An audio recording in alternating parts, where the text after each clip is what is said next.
So everyone আবারও স্বাগত জানাচ্ছি ইটনা মিঠামইন অষ্টগ্রাম ট্যুরের তৃতীয় পর্বটি দেখার জন্য এবং আজকের পর্বে আমরা যাচ্ছি ইটনা থেকে মিঠামইনের উদ্দেশ্যে।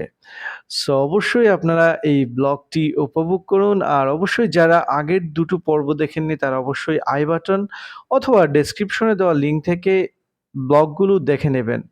সো চলুন তাহলে আমরা উপভোগ করি আজকের পর্বটি। থেকে টমটমে চলে যাব মিঠামইনের উদ্দেশ্যে।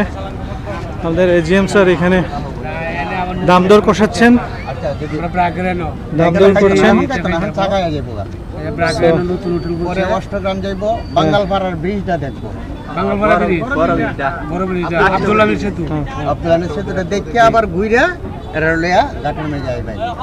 এখন দুইটা অটো কত দিত এটা পরিষ্কার করে আপনি কয়ে প্রায়। হ্যাঁ হ্যাঁ বলেন। 2 টাকা 3000 টাকা। হ্যাঁ 3000 টাকা আপনি লাগে এটা কমে। আমরা ইটনা বাজারে এখানে একটা চায়ের স্টলে চা খাইলাম।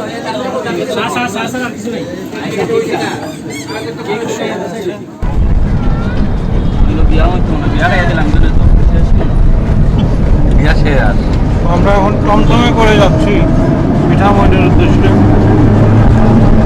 পান খাইছি তো ওই জন্য কথা বলতে একটু কষ্ট হচ্ছে। আশেপাশে ভাই আছে, মাহবুব আছে, আমাদের আরিফ ভাই আছে, আমাদের আইটি সাপোর্ট সাথে আছে। যদিও আজকে আইটির কোনো কাজ নাই, এইদিকে যদি কোনো সাপোর্ট লাগে উনি দিয়ে যাবে। ঠিক আছে। পিছনে আরেকটা আছে আমাদের, পিছনেরটা আসতেছে।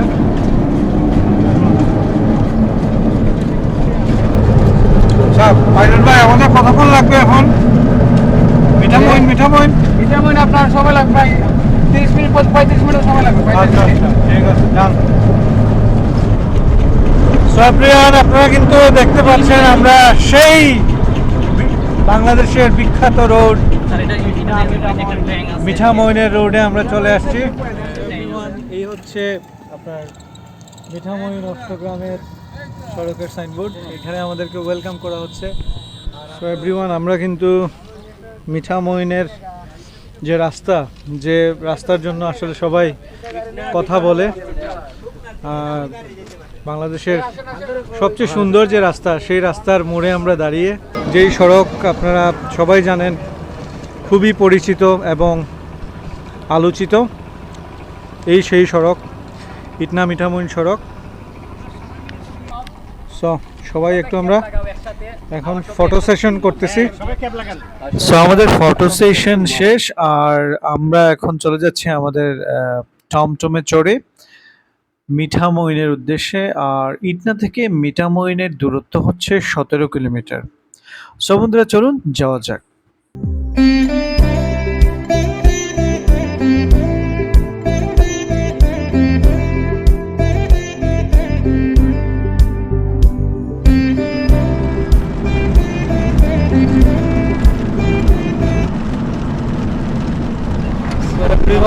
At the last moment আমরা চলে আসলাম মিঠামইন গুল চত্বর, আর এখান থেকে 2 কিলো আছে মিঠামইন।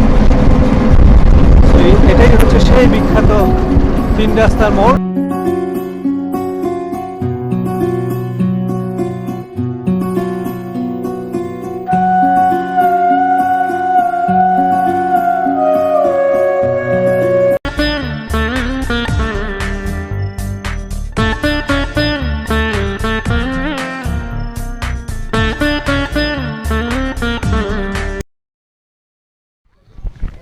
সো এভরিওয়ান আমরা এখন যেখানে দাঁড়িয়ে আছি সেটা হচ্ছে মিঠামইন যাওয়ার আগে। এটার জায়গার নাম হচ্ছে গুল চত্বর। এটা সেই বিখ্যাত গুল চত্বর যেটা আপনারা বিভিন্ন সামাজিক যোগাযোগ মাধ্যমে বা ফেসবুকে এবং বিভিন্ন নিউজে দেখে থাকেন। এখানে ছবিগুলো আসলে সবার পরিচিত। সো এভরিওয়ান গুল চত্বরটা আপনাদেরকে আমি একটা গোল চক্কর দিয়ে দেখাচ্ছি। আর এরপরেই আমরা এইখানে সবাই আমরা ফটো তুলেছি, ফটো সেশন হয়েছে আমাদের।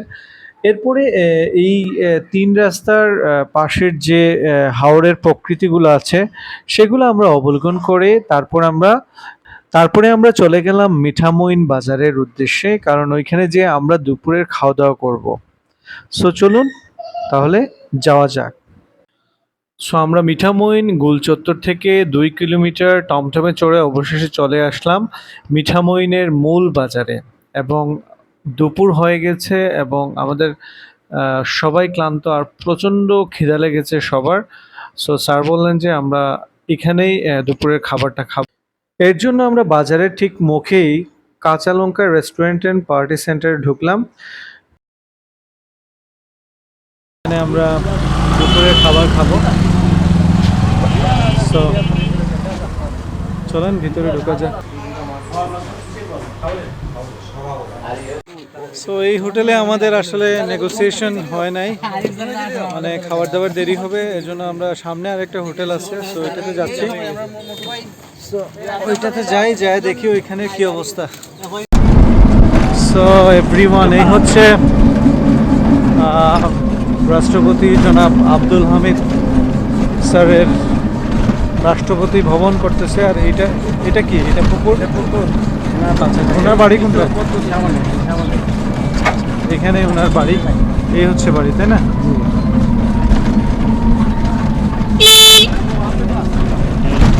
তো এখানে অনেক দর্শনার্থীদের ভিড়। এই হচ্ছে ওনার বাড়ি। বাড়ির পাশেই কি মসজিদ? এটা মসজিদ বলে নাকি? আচ্ছা,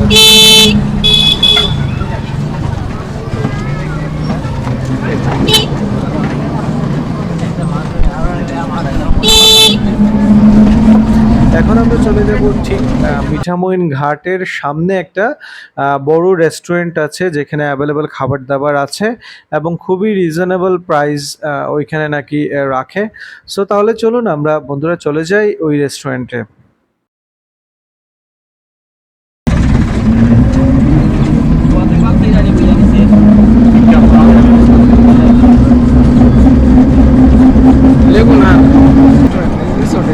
আচ্ছা আচ্ছা, এটা হচ্ছে একটা রিসোর্ট এবং রেস্টুরেন্ট।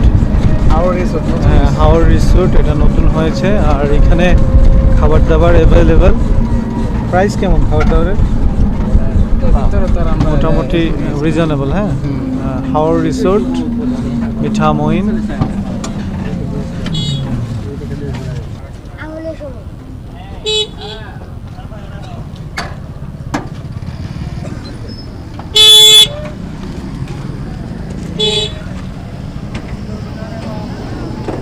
এটাই হচ্ছে হাওর রিসোর্ট। এটা বাঁশ দিয়ে একটা দৃষ্টিনন্দন একটা শৈল্পিক নিদর্শন বলা যায়। উপরে হচ্ছে একটা বকের মতো, অনেক সুন্দর লাগতেছে এটা।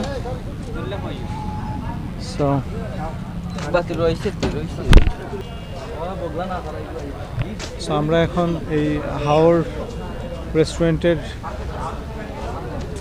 মধ্যে ঢুকবো এবং এখানে দুপুরের খাবার দাবারটা শেষ করব। সো আপনারা সঙ্গেই থাকুন।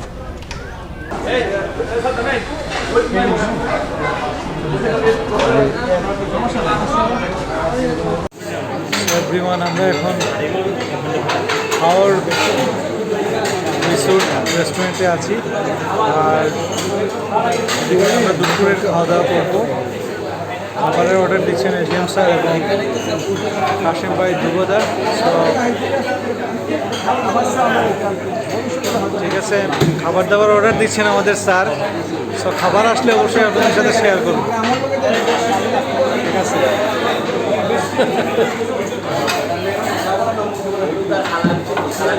সো আলহামদুলিল্লাহ খাবার চলে আসছে, এখন আমরা একটু খাওয়া দাওয়া করি। আচ্ছা, এখানে আছে চিংড়ি, তারপরে আইড় মাছ, এটা হচ্ছে বোয়াল আর এটা হচ্ছে আইড়।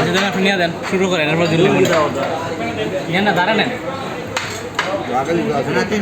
চিংড়িটা একটু মেল্ট হয়ে গেছে। চিংড়ি ভালো না, আমরা রিটার্ন দিয়ে দিচ্ছি স্যার। বোয়াল মাছ ভালো লাগছে, আইড় মাছটাও ভালো। এখন বাইং মাছটা টেস্ট করবো স্যার। জি, এই যে ধ্রুবদা দেখি কোনো কথা না বলেই দেখি খাচ্ছে, বুঝলাম না এটা হইলো।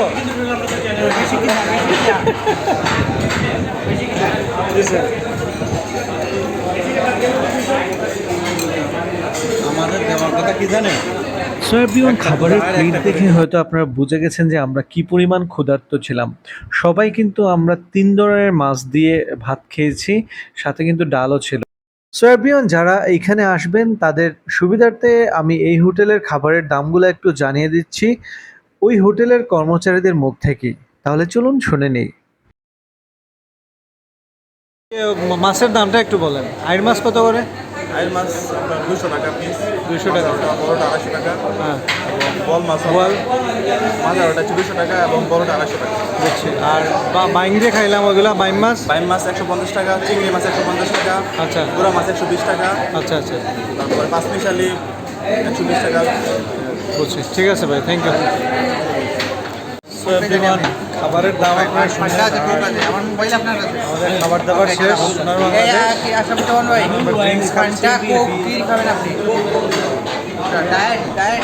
সো এভরিওয়ান, এই ছিল ইটনা মিঠামইন অষ্টগ্রাম ট্যুরের তৃতীয় পর্বটি। অবশ্যই খুব শীঘ্রই চতুর্থ পর্বটিও আপলোড করা হবে। সো দেখতে হলে অবশ্যই পেজ ফলো করবেন এবং ইউটিউব চ্যানেল সাবস্ক্রাইব করে সঙ্গেই থাকবেন। সো আজকের মতো বিদায় নিচ্ছি। Thank you for stay with me.